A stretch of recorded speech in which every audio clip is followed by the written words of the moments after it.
Hello, പുതിയൊരു day in my life വ്ളോഗിലോട്ട് എല്ലാവർക്കും സ്വാഗതം.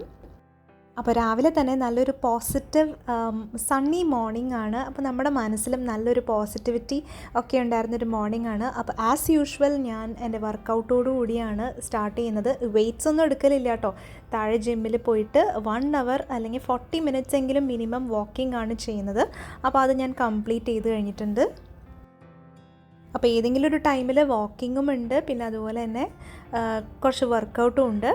അപ്പം പോരുന്ന വഴിക്ക് നമ്മുടെ പേപ്പറും പാലും എല്ലാം എടുത്തിട്ട് പിന്നെ നെക്സ്റ്റ് നമ്മുടെ സ്റ്റോപ്പ് എന്ന് പറയുന്നത് കിച്ചണിൽ തന്നെയാണ്. അപ്പോൾ ഞാൻ രാവിലെ തന്നെ കെറ്റിലിൽ കുറച്ച് വെള്ളം ചൂടാക്കാൻ വെച്ചിട്ട് അതിൽ കുറച്ചെടുത്തിട്ട് ഞാൻ ഫ്ലാസ്കിലും റെഡിയാക്കി വെക്കും കേട്ടോ. അപ്പോൾ ഏത് സമയത്തും നമ്മുടെ കയ്യിൽ ചൂടുവെള്ളം റെഡി ആയിരിക്കുമല്ലോ. ഇന്നത്തെ ജോലി എന്ന് പറഞ്ഞാൽ തലേദിവസം കഴുകി വെച്ച പാത്രങ്ങൾ പെട്ടെന്ന് തന്നെ എടുത്ത് വെക്കുക എന്നുള്ളതാണ്.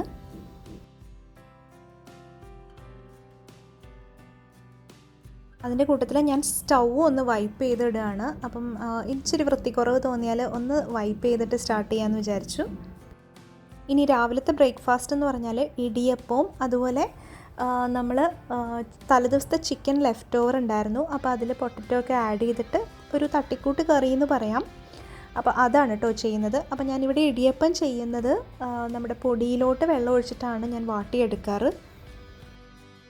ഞാൻ മിക്കവാറും ഒരു നാഴി ഗ്ലാസ് എന്ന് കേട്ടിട്ടുണ്ടോ നിങ്ങൾ? അരിയൊക്കെ പണ്ട് നാഴി എന്ന് പറയും. അപ്പം നീളത്തിലുള്ള ഒരു ഗ്ലാസ്സിൽ ഒരു ഫുൾ ഗ്ലാസ്സാണ് എടുക്കുക. അപ്പം മിക്കവാറും അതിൻ്റെ ഇരട്ടിയിൽ കുറച്ചുകൂടി അധികം വെള്ളം വയ്ക്കും. പിന്നെ നമ്മൾ ആ പൊടിയിലോട്ട് വെള്ളം ഒഴിക്കുമ്പോൾ നമുക്ക് കറക്റ്റായിട്ടൊരു ഫീലിംഗ് ഉണ്ടാവും ഇത്രയും മതി എന്നുള്ളത്, അല്ലാതെ കൃത്യമായൊരു കണക്കല്ല. അപ്പോൾ ഈ തിളയ്ക്കുന്ന വെള്ളത്തിലോട്ട് തന്നെയാണ് ഞാൻ ഉപ്പിടുന്നത്. അതിനുശേഷം അപ്പം നമ്മൾ നെയ്ച്ചോറൊക്കെ വെക്കുമ്പോഴത്തേനും വെള്ളത്തിൻ്റെ ഉപ്പ് നോക്കില്ലേ, അതേപോലെ തന്നെ വെള്ളത്തിൽ ഉപ്പ് നമ്മൾ കണക്കാക്കി ഇട്ടതിന് ശേഷം പൊടിയിലേക്ക് നമ്മൾ വെള്ളം ചേർക്കുകയാണ് കേട്ടോ. അപ്പോൾ പലപ്പോഴും ഇടിയപ്പത്തിൻ്റെ റെസിപ്പിയൊക്കെ പറയേണ്ട കാര്യമുണ്ടോയെന്ന് എനിക്ക് തോന്നാറുണ്ട്. എന്നാലും ചില സമയത്ത് ചില വ്യൂവേഴ്സിന് ചില കുട്ടികൾക്ക് ബേസിക്സ് ആയിട്ടുള്ള കാര്യങ്ങൾ വരെ ചില സമയത്ത് കിട്ടാത്തത്, എനിക്കും ഇപ്പോൾ ബേസിക് ആയിട്ടുള്ള ചില കാര്യങ്ങൾ നമുക്ക് കിട്ടാണ്ട് വരും. അപ്പോൾ ഇങ്ങനെ ഏതെങ്കിലുമൊക്കെ വീഡിയോയിൽ നമ്മൾ കുറച്ച് ഡീറ്റെയിൽ ആയിട്ട് പറയുമ്പോഴത്തേനും കുറേയും കൂടി നമുക്ക് ആ കാര്യങ്ങൾ ക്ലിയർ ആവുന്ന പോലെ ഫീൽ ചെയ്തിട്ടുണ്ട് കേട്ടോ. അപ്പോൾ ഞാൻ തലേ ദിവസത്തെ ചിക്കൻ കറി കുറച്ച് ലെഫ്റ്റ് ഓവർ ഇരിപ്പുണ്ട്. അപ്പോൾ അതിനകത്തോട്ട് കുറച്ച് പൊട്ടറ്റോ നമ്മൾ കുക്ക് ചെയ്തിടുവാണെങ്കിൽ അങ്ങനെ ഇടുന്ന പൊട്ടറ്റോയ്ക്ക് ഒരു പ്രത്യേക ടേസ്റ്റാണ്. അപ്പോൾ അതിവിടെ നല്ല ഇഷ്ടമാണ്. അപ്പോൾ ഞാൻ വിചാരിച്ചു പിന്നെ പണിയൊന്നുമില്ലല്ലോ, സെപ്പറേറ്റ് കറിയൊന്നുമില്ല. അപ്പം രാവിലെ തന്നെ ചിക്കൻ മാത്രം കഴിക്കേണ്ടാത്തവർക്ക് ആ പൊട്ടറ്റോ മാത്രം എടുത്ത് കഴിക്കുകയും ചെയ്യാം. ചിക്കൻ ഇഷ്ടമുള്ളവർക്ക് അതും കൂട്ടി ഇടിയപ്പം കഴിക്കുകയും ചെയ്യാം.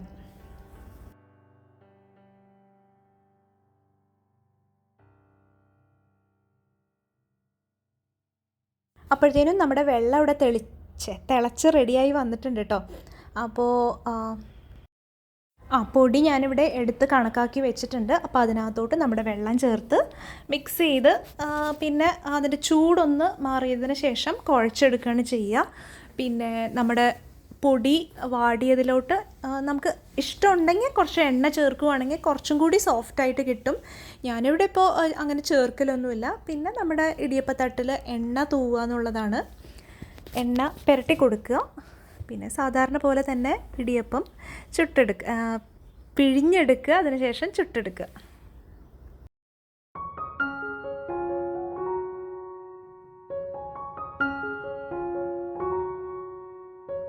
ഞാനിവിടെ ശരിക്കും പറഞ്ഞാൽ കുറച്ചധികം നമ്മൾക്ക് രാവിലേക്ക് ആവശ്യമുള്ളതിൽ കൂടുതൽ ഇടിയപ്പം ഉണ്ടാക്കിയെടുക്കുന്നുണ്ട് കേട്ടോ. കാരണം ഞങ്ങൾ ചിലപ്പോൾ വൈകുന്നേരം ചോറായിരിക്കില്ല കഴിക്കുക. ഈ ഇടിയപ്പം ഒക്കെ ഉണ്ടെങ്കിൽ ലെഫ്റ്റ് ഓവർ ഉണ്ടെങ്കിൽ അത് കഴിക്കാനാണ് കൂടുതൽ ഇഷ്ടം. അപ്പം ഞാൻ മിക്കവാറും ഇടിയപ്പം അപ്പം ഒക്കെ ആണെങ്കിൽ കുറച്ച് എക്സ്ട്രാ ഉണ്ടാക്കി വെക്കാറാണ് ചെയ്യുക. അപ്പോൾ വൈകുന്നേരം നമുക്ക് എളുപ്പത്തിൽ അതെടുത്ത് ഇതുപോലെ ആവിയേറ്റി എടുക്കാമല്ലോ. അപ്പം നമ്മുടെ ഇടിയപ്പത്തിൻ്റെ മാവിൻ്റെ ചൂട് ആറാൻ വെച്ചിട്ടുണ്ട്. ആ സമയം കൊണ്ട് നമ്മുടെ പൊട്ടറ്റോയും കുറച്ച് മഞ്ഞൾപ്പൊടിയും ഉപ്പും കൂടി ആഡ് ചെയ്തിട്ട് ഒന്ന് വേവിക്കാൻ വെക്കുകയാണ്. അപ്പം ഞാൻ ബാക്കിയുള്ള ഇടിയപ്പത്തിന് എടുത്തില്ലേ, ആ ബാക്കിയുള്ള വെള്ളം തന്നെയാണ് കേട്ടോ ചേർത്തത്. അപ്പം ഇടിയപ്പം ഒന്നും കൂടി ചൂടാറാനുണ്ട്. ആ ഒരു സമയം കൊണ്ട് ബാക്കി പാത്രങ്ങളും കൂടി ഞാൻ പെട്ടെന്ന് തന്നെ ഒന്ന് എടുത്ത് വെച്ച് തീർക്കുകയാണ്. അപ്പോൾ അത് ആ ഫ്രിഡ്ജിൽ നിന്ന് എടുത്ത് ഞാൻ പുറത്ത് വെച്ചിരുന്നു ചിക്കൻ, കുറച്ച് എടുത്തിട്ടുള്ളൂ കേട്ടോ. അതിനകത്തോട്ടാണ് നമ്മുടെ പൊട്ടറ്റോ കുക്കായി വന്നത് ചേർക്കാൻ പോകുന്നത്. അപ്പം അത് ഒന്ന് തണുപ്പൊന്ന് ജസ്റ്റ് മാറിയതിന് ശേഷം നമുക്കത് ചെയ്യാം.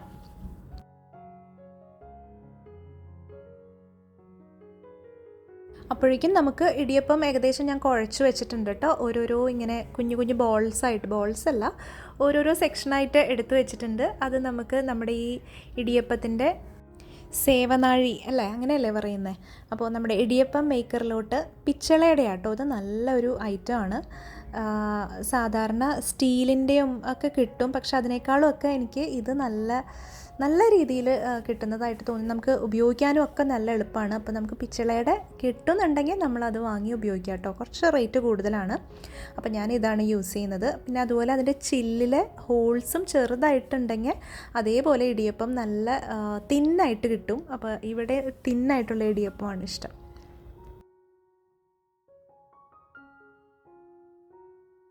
ഇനിയിപ്പോൾ പൊട്ടറ്റോ കറി ഉണ്ടാക്കണം. പൊട്ടറ്റോ കറി അല്ല, പൊട്ടറ്റോ ചിക്കൻ കറി. അപ്പോൾ നമ്മുടെ ചിക്കൻ എടുത്തിട്ട് ഏകദേശം തണുപ്പൊക്കെ മാറിയിട്ടുണ്ട്. പിന്നെ അതിനകത്തോട്ട് നമ്മുടെ വേവിച്ച് വെച്ചിരിക്കുന്ന പൊട്ടറ്റോസ് ആഡ് ചെയ്ത് നല്ലപോലെ ഒന്ന് തിളപ്പിച്ചിട്ട് എന്തെങ്കിലും പോരായ്ക്കോ ഉപ്പോ അതുപോലെ എന്തെങ്കിലും മസാല കുറവോ എന്തെങ്കിലും ഉണ്ടെങ്കിൽ ഇച്ചിരി ഒന്ന് ആഡ് ചെയ്ത് കൊടുക്കുക. വെള്ളം ആഡ് ചെയ്യുന്നുണ്ടെങ്കിൽ തിളച്ച വെള്ളം തന്നെ ആഡ് ചെയ്യാം. എന്നിട്ട് നല്ലപോലെ തിളച്ചാൽ നമ്മുടെ പൊട്ടറ്റോ ചിക്കൻ കറി റെഡിയായി. അപ്പോൾ എനിക്കിങ്ങനത്തെ ചില തട്ടിക്കൂട്ട് ഈസി ടു പ്രിപ്പയർ റെസിപ്പീസൊക്കെ ഉണ്ട് കേട്ടോ നമ്മുടെ കയ്യിൽ. അപ്പോൾ ഇതാവുമ്പോൾ ചിക്കൻ വേണ്ടവർക്ക് ചിക്കനായി, അതുപോലെ ചിക്കൻ രാവിലെ കഴിക്കണ്ടെന്നുള്ളവർക്ക് പൊട്ടറ്റോയും കൂട്ടി കഴിക്കാമല്ലോ. അപ്പോൾ ഇത് നമ്മുടെ നാടൻ കറിവേപ്പിലയാണ്, നമ്മുടെ ഫ്ലാറ്റിൽ തന്നെ ഉണ്ടാക്കിയ ഓർഗാനിക് കറിവേപ്പില. അപ്പോൾ അതൊന്ന് ഇട്ട് കൊടുക്കുകയാണ് കേട്ടോ. ശരിക്കും ഭയങ്കര ഒരു സന്തോഷമാണ് കേട്ടോ, നമ്മുടെ തന്നെ കയ്യിൽ നിന്ന് നമ്മൾ തന്നെ ഉണ്ടാക്കിയ ഒരു ഐറ്റം എടുത്തിട്ട് യൂസ് ചെയ്യുമ്പോൾ. ഇതേപോലെ തന്നെ മിൻറ്റ് ഉള്ളതുകൊണ്ട് ലൈം ജ്യൂസ് ഉണ്ടാക്കുമ്പോൾ അത് ആഡ് ചെയ്യുമ്പോഴും നല്ലൊരു സന്തോഷമാണ്. അപ്പോൾ നമ്മുടെ കറിയൊക്കെ റെഡിയായി, ഇടിയപ്പവും അവിടെ ആവുന്നുണ്ട്. അപ്പോൾ ബ്രേക്ക്ഫാസ്റ്റ് ഏകദേശം സെറ്റാണ്. ഇനി എന്താ, പെട്ടെന്ന് ചായ ഉണ്ടാക്കിയെടുക്കണം. അതുകൂടി കഴിഞ്ഞാൽ ബ്രേക്ക്ഫാസ്റ്റ് എൻ്റെ പരിപാടികളൊക്കെ കഴിഞ്ഞു.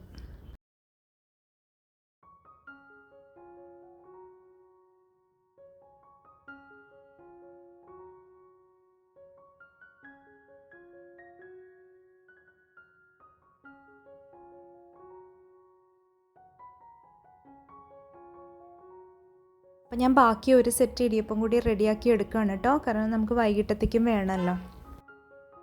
അപ്പോൾ രാവിലെ തന്നെ കുട്ടികൾ കുറച്ച് പണിയിലാണ്. ഒരാളിവിടെ ചെടി നനയ്ക്കുന്നു, പിന്നെ ഒരാൾ പേപ്പർ വായിക്കുന്നു. അപ്പോൾ സംഭവം എന്താണെന്ന് വെച്ചാൽ വെക്കേഷൻ തുടങ്ങിയല്ലോ. അപ്പോൾ ഞാൻ ചെയ്തൊരു പണി എന്താണെന്ന് വെച്ചാൽ 2 പേർക്കും ഒരു 10 ചോർ ചാർട്ട് എന്ന് പറയും. അതിലിപ്പോൾ എഴുതിയത് എന്താണെന്ന് വെച്ചാൽ make bed, drink water, pencil drawing, read newspaper, watering plants, പിന്നെ clean dining table, clean one small space. ഇങ്ങനെയൊക്കെ കുട്ടി ടാസ്കുകൾ നമുക്ക് കുട്ടികൾക്ക് ഇങ്ങനെ കൊടുക്കാം കേട്ടോ. അപ്പോൾ ഇതൊരു ഗെയിം പോലെ ചെയ്യാം. അതായത് അവർക്ക് ഇഷ്ടമുള്ള എന്തെങ്കിലും കിട്ടണമെന്നുണ്ടെങ്കിൽ അവർ ഇത്ര നമ്പർ ഓഫ് ടാസ്ക്സ് ഫിനിഷ് ചെയ്താലാണ് കിട്ടുക. പക്ഷെ നമ്മളീ പറയുന്ന ടാസ്കുകളൊന്നും ചിലപ്പോൾ എല്ലാം തന്നെ അവർ ചെയ്യത്തൊന്നുമില്ല കേട്ടോ, കാരണം വെക്കേഷനാണ്. അപ്പോൾ ഇതുപോലെ ടാസ്കുകൾ ചെയ്ത് നടക്കാനൊന്നും അവർക്ക് ഇഷ്ടമുണ്ടാവില്ല. പക്ഷെ അറ്റ്ലീസ്റ്റ് ഒരു 2-3 എണ്ണെങ്കിലും ചെയ്യാനൊരു മോട്ടിവേഷൻ അവർക്ക് ഉണ്ടാവും. അതായത് ഇപ്പോൾ ഞങ്ങളുടെ കേസിലാണെങ്കിൽ ഇത്രയും ടാസ്ക്, ഇതിൽ 3 ടാസ്കെങ്കിലും കംപ്ലീറ്റ് ചെയ്താലാണ് ഫസ്റ്റത്തെ ഒരു കുറച്ച് TV ടൈം കിട്ടുകയുള്ളൂ. അങ്ങനെയുള്ളപ്പം രാവിലെ എഴുന്നേൽക്കുമ്പോൾ തന്നെ കുട്ടികൾ ബെഡ് മേക്ക് ചെയ്യും. അതുപോലെ പെട്ടെന്ന് തന്നെ രാവിലെ വെള്ളം കുടിക്കാൻ ഭയങ്കര മടിയാണ്. അപ്പം ആ വെള്ളം ഒന്ന് കുടിക്കും. അതുപോലെ ഇപ്പോൾ ഇതാ കണ്ടില്ലേ, ന്യൂസ് പേപ്പർ റീഡ് ചെയ്തുകൊണ്ടിരിക്കുകയാണ്. അല്ലെങ്കിൽ ആ ഭാഗത്തോട്ട് തിരിഞ്ഞു നോക്കാത്ത ആൾക്കാരാണ്. അപ്പോൾ ഇത് കഴിഞ്ഞിട്ട് വേണം അവർക്ക് TV കാണാൻ. അപ്പോൾ വെക്കേഷൻ ടൈമിലൊക്കെ നമുക്കിങ്ങനെ കുട്ടികളെ കൊണ്ട് കുഞ്ഞു കാര്യങ്ങളൊക്കെ ചെയ്യിക്കാൻ വേണ്ടിയിട്ട് അവർക്കൊരു മോട്ടിവേഷൻ കൊടുക്കാൻ വേണ്ടിയിട്ട് ഇതുപോലുള്ള ചാർട്ട്സൊക്കെ നമുക്ക് ഉണ്ടാക്കാം. ഒരു 5 ടാസ്കോ എന്തെങ്കിലും വെച്ചിട്ട് അതിൽ ഫുൾ ടിക്സ് കിട്ടിക്കഴിഞ്ഞാൽ അവർക്ക് അവരുടെ ഒരു ഫേവറേറ്റ് കാര്യം കൊടുക്കാം. ശരിക്കും പറഞ്ഞാൽ നമ്മളിങ്ങനെ ഒരു ചാർട്ട് ഇട്ടില്ലെങ്കിലും ചിലപ്പോൾ അവർ ഫുൾ ടൈം ഇരുന്ന് TV കാണാൻ ചാൻസ് ഉണ്ട്. അപ്പോൾ നമുക്ക് നമ്മളുടെ ഇഷ്ടമുള്ള അവർക്ക് ബെനിഫിഷ്യൽ ആയിട്ടുള്ള കുറച്ച് കാര്യങ്ങൾ നമുക്ക് ഇതിൽ കൂടെ നമുക്ക് അവരെ കൊണ്ട് ചെയ്തെടുക്കാൻ പറ്റും. അപ്പോൾ എനിക്കിത് ആർക്കെങ്കിലും യൂസ്ഫുൾ ആവുകയാണെങ്കിൽ ഇങ്ങനെ ഒരു ഐഡിയ ട്രൈ ചെയ്ത് നോക്കുകയാണെങ്കിൽ നല്ലതാണല്ലോ. അപ്പോൾ വെക്കേഷൻ സമയത്ത് തന്നെയല്ല, അത് കഴിഞ്ഞ് ക്ലാസ് തുടങ്ങിയാലും അവരുടെ റുട്ടീനിലോട്ട് കുഞ്ഞു കുഞ്ഞു നല്ല ഹാബിറ്റ്സ് ഒക്കെ കൊണ്ടുവരാൻ നല്ലൊരു മെത്തേഡാണ്. അപ്പോൾ ഇനി ലഞ്ചിൻ്റെ പണി നോക്കണം. അതിന് മുന്നേ ഞാൻ വിചാരിച്ചു കുറച്ചൊന്ന് ക്ലീനിങ്ങിൽ ഫോക്കസ് ചെയ്യാനുണ്ട്. ചില കാര്യങ്ങളൊക്കെ പെൻഡിങ് ഉണ്ട്. അപ്പോൾ ഞാൻ വിചാരിച്ചു ഇന്ന് 2 ടാസ്ക് ഫിനിഷ് ചെയ്യണം. അപ്പോൾ എൻ്റെ ഫസ്റ്റ് ടാസ്ക് എന്ന് പറഞ്ഞാൽ ഈ റോബോട്ട് വാക്യൂം ക്ലീനർ ഉണ്ടല്ലോ, അതിൻ്റെ ഇൻസൈഡ് ഒന്ന് നല്ലപോലെ ക്ലീൻ ചെയ്യണം എന്നുള്ളതായിരുന്നു കേട്ടോ എൻ്റെ ഫസ്റ്റ് ടാസ്ക് എന്ന് പറഞ്ഞാൽ. അപ്പോൾ ഈ വാക്യൂം ക്ലീനർ ഇതിനെ പറ്റിയുള്ളൊരു വീഡിയോ ഒക്കെ ഞാൻ ചെയ്തിട്ടുണ്ട് കേട്ടോ. ഇതെങ്ങനെയാണ്, ഇതിൻ്റെ വർക്കിംഗ് എങ്ങനെയാണ്, ഇതെങ്ങനെയാണ് യൂസ്ഫുൾ ആണോ എന്നൊക്കെ ഉള്ളത്. അപ്പോൾ ഇതിൻ്റെ ലേറ്റസ്റ്റ് മോഡൽസൊക്കെ ഇപ്പോൾ ഒരുപാട് ഇറങ്ങിയിട്ടുണ്ട്. പക്ഷേ നമ്മൾ എനിക്ക് തോന്നുന്നു ഒരു 3 വർഷം മുന്നേ വാങ്ങിച്ചൊരു മോഡലാണ്. ഇതിൽ വെറ്റ് മോപ്പിംഗ് ഒന്നുമില്ല, വെറുതെ ഡ്രൈ മോപ്പിംഗ്. പക്ഷേ എനിക്ക് പണി കിട്ടിയ എന്താണെന്ന് വെച്ചാൽ അതിൻ്റെ ബ്രഷില്ലേ, ഇങ്ങനെ നമ്മൾ സ്വീപ്പ് ചെയ്തെടുക്കുന്ന ബ്രഷ് ഇപ്പോൾ ഒടിഞ്ഞു പോയിട്ടുണ്ട്. അപ്പോൾ എനിക്കിനിയിപ്പോൾ ആ ബ്രഷ് കിട്ടാതെ വീണ്ടും ഇത് ചെയ്യാൻ പറ്റില്ല. അപ്പോൾ ഞാൻ ഈ വീഡിയോ എടുക്കുന്ന സമയത്ത് അത് ഒടിഞ്ഞിട്ടില്ല കേട്ടോ. അപ്പോൾ ഞാനിത് നല്ലപോലെ അതിൻ്റെ അകമൊക്കെ ഒന്ന് നല്ലപോലെ ക്ലീൻ ചെയ്തെടുക്കുകയാണ്. കാരണം ഇതിൻ്റെ അകത്ത് നല്ലപോലെ നമ്മുടെ സാധാരണ വാക്യൂം ക്ലീനർ പോലെ തന്നെ ഡസ്റ്റ് എല്ലാം അത് എടുത്തിട്ടുണ്ടാവുമല്ലോ. അപ്പോൾ ഈ പൊടികളൊക്കെ കളക്ട് ചെയ്യുന്ന ഒരു ചെറിയൊരു പെട്ടി അതിനകത്തുണ്ട് കേട്ടോ. അപ്പോൾ അതിനകത്താണെങ്കിൽ ഈ ശരിക്കും പറഞ്ഞാൽ ഈ മാറാല പോലെയുള്ള, ശരിക്കും പറഞ്ഞാൽ ലിൻറ്റൊക്കെയാണെന്ന് തോന്നുന്നു അത്. പിന്നെ മുടി ഉണ്ടാവാറുണ്ട്, പിന്നെ മുടി ഉണ്ടാവില്ല കാരണം മുടി ആ ബ്രഷിൽ ചുറ്റിപ്പിടിച്ചിരിക്കും. പിന്നെ എന്തെങ്കിലും ചെറിയ ചെറിയ കടലാസുകളോ അങ്ങനെയുള്ള ഒരുപാട് ഐറ്റംസ് അതിനകത്തുനിന്ന് കിട്ടലുണ്ട്. ശരിക്കും പറഞ്ഞാൽ ഒരു മാസ്ക് ഒക്കെ ഇട്ട് വേണം ഇത് ക്ലീൻ ചെയ്യാൻ. കാരണം നല്ലപോലെ പൊടി പറക്കുമ്പോൾ നമ്മളത് ശ്വസിക്കുമല്ലോ. അപ്പം ഞാൻ മാസ്ക് ഒന്നും ഇട്ടിട്ടില്ല. അപ്പോൾ സംഭവം വേഗം എനിക്ക് പണിയും വേഗം തീർക്കാനുണ്ട്. ഒരു ന്യൂസ് പേപ്പർ വിരിച്ചിട്ടിട്ട് അതിൻ്റെ മുകളിലിട്ടിട്ടാണ് ചെയ്യുന്നത് കേട്ടോ. അപ്പം അതിനകത്ത് മെയിനായിട്ടുള്ള ഡേർട്ട് കിട്ടിക്കഴിഞ്ഞപ്പം നമ്മൾ അതെടുത്തിട്ട് അത് ആദ്യം തന്നെ എടുത്ത് മാറ്റുകയാണ് കേട്ടോ.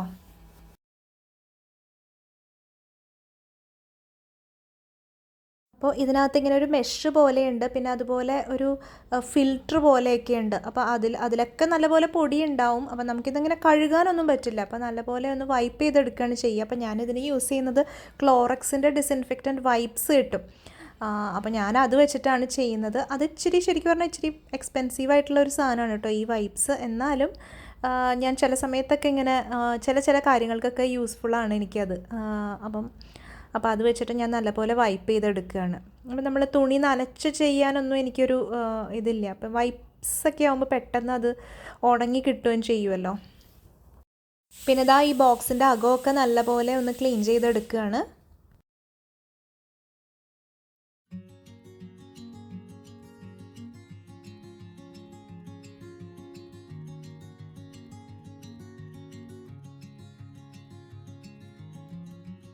അതുപോലെ ഇതിനകത്ത് ഇങ്ങനെ ഒരു ഫിൽറ്റർ ഉണ്ട്, അതും ഞാൻ പറ്റുന്ന പോലെയൊക്കെ ഒന്ന് ക്ലീൻ ചെയ്തെടുക്കുകയാണ്.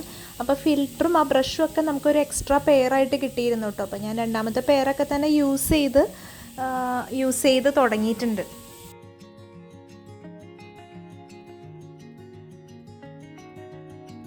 അപ്പോൾ എൻ്റെ വീഡിയോഗ്രാഫർ അടിപൊളി ആംഗിളിലൊക്കെ വീഡിയോ ഷൂട്ട് ചെയ്ത് തരാമെന്നും പറഞ്ഞിട്ട് കുറച്ച് പുറത്ത് പോയിട്ടൊക്കെയുള്ള ഷോർട്സൊക്കെ എടുക്കുകയാണ് കേട്ടോ. മോളാണ് കേട്ടോ ഷൂട്ട് ചെയ്യുന്നത്.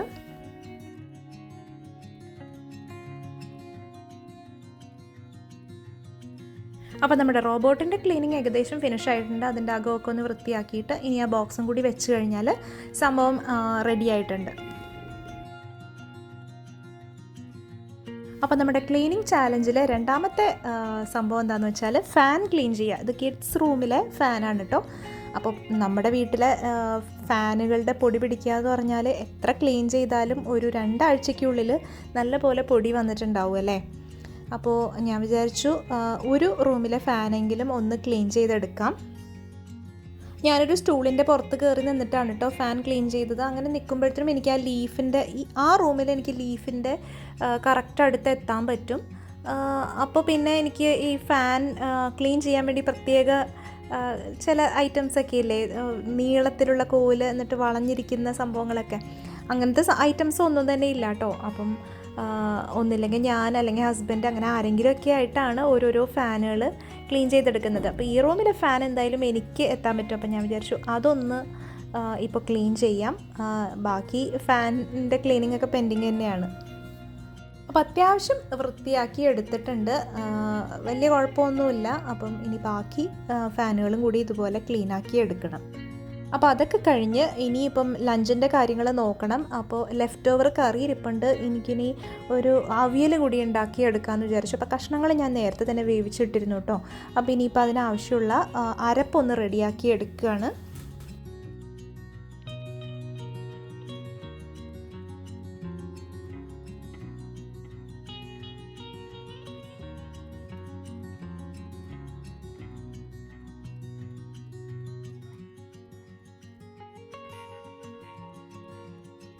അപ്പോൾ ആ കഷ്ണങ്ങൾ ഞാൻ കുക്കറിൽ വേവിച്ചിട്ടിട്ടുണ്ടായിരുന്നു. എനിക്ക് അവിയലൊക്കെ നല്ല എളുപ്പപ്പണിയാണ് കേട്ടോ. കഷ്ണങ്ങൾ നമ്മൾക്ക് അരിഞ്ഞ് എടുക്കുക എന്നുള്ളൊരു പാടുള്ളൂ. പിന്നെ നമുക്ക് നല്ല എളുപ്പത്തിൽ ചെയ്യുകയും ചെയ്യാം. പിന്നെ അതുപോലെ നല്ല ന്യൂട്രീഷ്യസ് ആയിട്ടുള്ള ഒരു ഐറ്റം അല്ലേ അവിയൽ. എനിക്ക് ഭയങ്കര ഇഷ്ടമാണ്. ഒരു കംപ്ലീറ്റ് മീൽ പോലെ തോന്നുന്നത്. എല്ലാ വെജിറ്റബിൾസും ഉണ്ട്, പിന്നെ തൈരുണ്ട്, തേങ്ങയുണ്ട്. അപ്പോൾ എല്ലാ രീതിയിലും ഒരു കംപ്ലീറ്റ് ഫുഡ് പോലെ. അപ്പോൾ ഞാൻ കഴിയേണ്ടതും നല്ല പോലെ അവിയൽ ലഞ്ചിൻ്റെ കൂടെ കഴിക്കാൻ നോക്കലുണ്ട് കേട്ടോ.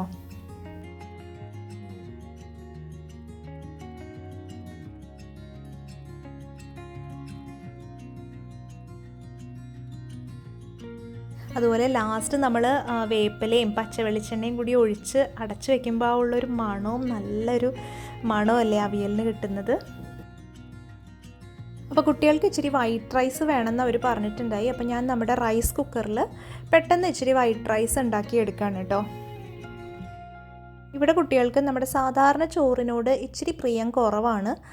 അപ്പോൾ എന്തായാലും വെക്കേഷനൊക്കെ അല്ലേ, അവർ ഇടയ്ക്ക് ഇങ്ങനെ ഒരു ഇഷ്ടം പറയുമ്പോൾ അതുണ്ടാക്കി കൊടുക്കാമെന്ന് വിചാരിച്ചു.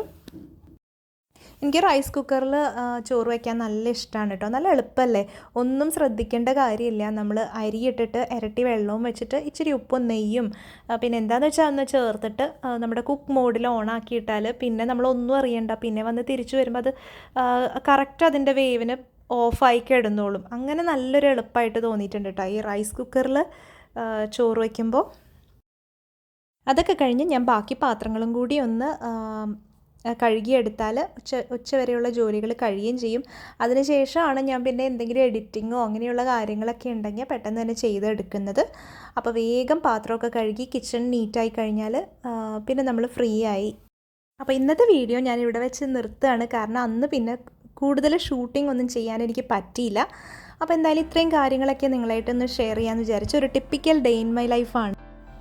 ഈ വീഡിയോ നിങ്ങൾക്ക് ഇഷ്ടപ്പെട്ടിട്ടുണ്ടാവുമെന്ന് കരുതുന്നു. ഇഷ്ടപ്പെട്ടിട്ടുണ്ടെങ്കിൽ ലൈക്ക് ചെയ്യുക. അതുപോലെ ഈ വർഷത്തെ ഏറ്റവും അവസാനത്തെ വീഡിയോ ആയിരുന്നു കേട്ടോ ഇത്. ഇനിയത്തെ വീഡിയോ എന്തായാലും അടുത്ത വർഷത്തിലാണ്. അപ്പോൾ എനിക്ക് നിങ്ങളോട് ഇനി അടുത്ത വർഷത്തിലാണ് സംസാരിക്കാൻ പറ്റുക. മിക്സ്ഡ് ആയിട്ടുള്ളൊരു വർഷമായിരുന്നു കഴിഞ്ഞു പോയത്. ഒരുപാട് സന്തോഷങ്ങളും അതിനൊപ്പം തന്നെ കുറച്ച് സങ്കടങ്ങളും എല്ലാം ഉൾപ്പെട്ട ഒരു വർഷമായിരുന്നു. അപ്പോൾ അതിനെക്കുറിച്ചൊക്കെ ഒരു വീഡിയോ ചെയ്യണമെന്ന് എനിക്കുണ്ടായിരുന്നു. പക്ഷേ ഇപ്പോഴത്തെ തിരക്കുകൾ കൊണ്ട് അതൊന്നും നടന്നില്ല കേട്ടോ. അങ്ങനെ മിക്സ്ഡ് ആയിട്ടുള്ളൊരു വർഷമായിരുന്നു 2021. അപ്പോൾ അതുപോലെ വരുന്ന വർഷം ഇനിയും ഒരുപാട് ആഗ്രഹങ്ങൾ ബാക്കിയുണ്ട്, സ്വപ്നങ്ങൾ ബാക്കിയുണ്ട്, പിന്നെ ഗോൾസ് ഉണ്ട്. അപ്പം എല്ലാവർക്കും അതുപോലെ തന്നെ അല്ലേ, നമുക്ക് എല്ലാവർക്കും ഇങ്ങനത്തെ കാര്യങ്ങളൊക്കെ തന്നെയുണ്ട്. അപ്പോൾ എൻ്റെ മാത്രമല്ല നിങ്ങളുടെ എല്ലാവരുടെയും ആഗ്രഹങ്ങളും സ്വപ്നങ്ങളും ലക്ഷ്യങ്ങളും എല്ലാം നിങ്ങൾക്ക് നേടിയെടുക്കാൻ പറ്റട്ടെ. നല്ല അടിപൊളി ഒരു ഇയർ ആവട്ടെ എന്ന് ഞാൻ പ്രാർത്ഥിക്കുകയാണ്. അതുപോലെ വിഷ് ചെയ്യുകയാണ് കേട്ടോ. അതുപോലെ നമ്മുടെ വീഡിയോസ് കണ്ട് ഇഷ്ടപ്പെടുന്ന ഒരു കൊച്ചു ചാനലാണ്.